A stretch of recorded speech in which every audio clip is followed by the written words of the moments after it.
The first votes of the 2024 presidential campaign are in the books. Former President Donald Trump won in a resounding fashion in the Iowa caucuses. Now all eyes turn to New Hampshire and beyond. And the field is getting narrower as former Arkansas Governor Asa Hutchinson suspends his presidential campaign.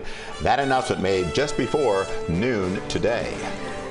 Governor Ron DeSantis finished a distant second in Iowa, and Nikki Haley came in right behind him. Yeah, joining us now, though, is CBS News Miami's Jim DeFede. And Jim, I watched DeSantis last night in Iowa, and it seemed like it was like, yay, we finished second. Finished second and 30 points behind. You know, so it was nice to have you, Asa. Thanks for Asa Hutchinson being in the race for as long as he was.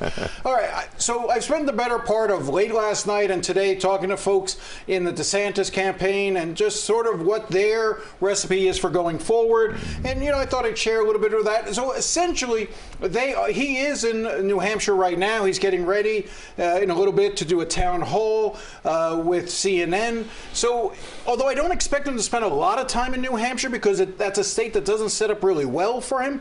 So he's really going to start focusing on South Carolina. I talked to folks with the Super PAC, Never Back Down. They are, again, saying that they have a good organization, although it didn't really help them much in Iowa, but they are pledging to sort of fight through. They're going to compete in New Hampshire, and then they're really going to try to draw that line in the sand in South Carolina, where they think, you know, DeSantis's military record, it's, again, a little bit more of a conservative state than New Hampshire, and they're hoping that will win the field. If they can beat Nikki Haley in that state, again, they think that it sets up a more of a one-on-one matchup between DeSantis and Trump.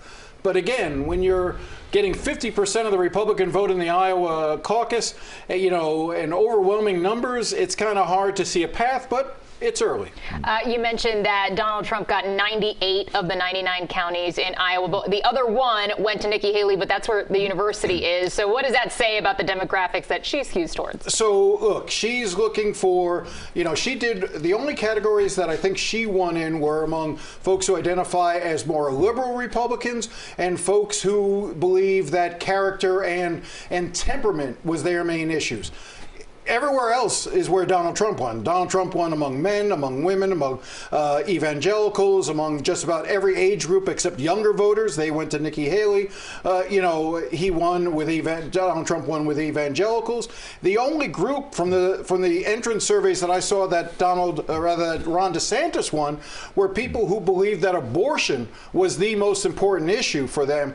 They went for Ron DeSantis, but unfortunately for him, the economy and immigration were the number one issues for voters in Iowa, and those issues favored Donald Trump. Time is running out for the non-Donald Trump candidates. Any sense that there is an anti-Trump coalition that is going to coalesce in time? Yeah, well, the problem is that you know, let's say, for instance, that Nikki Haley dropped out tomorrow. I'm not sure all those Nikki Haley voters naturally go to Ron DeSantis. Likewise, if Ron DeSantis drops out tomorrow, I'm not sure that the Ron DeSantis voters naturally go to Nikki Haley. So while Donald Trump, you know, they're both, it's funny, in talking to the campaigns, both the Haley campaign, the DeSantis campaign, and the Biden campaign all make the same argument, which is, hey, Donald Trump, a sitting former president, you know, only got 50% of voters. You know, what if, for instance, they would say if Barack Obama had taken 4 years off and come back, you'd expect he would have gotten more than 50% of the vote.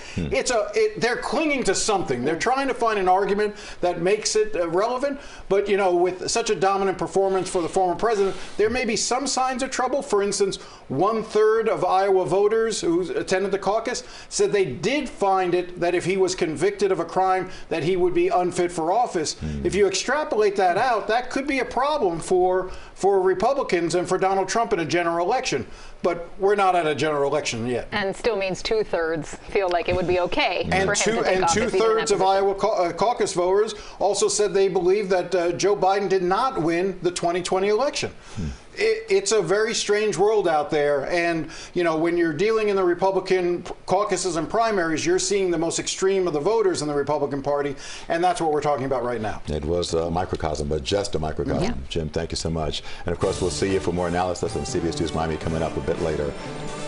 And be sure to join Jim DeFede and Elliot Rodriguez for CBS News Miami's special Voters Decide after the Iowa caucus.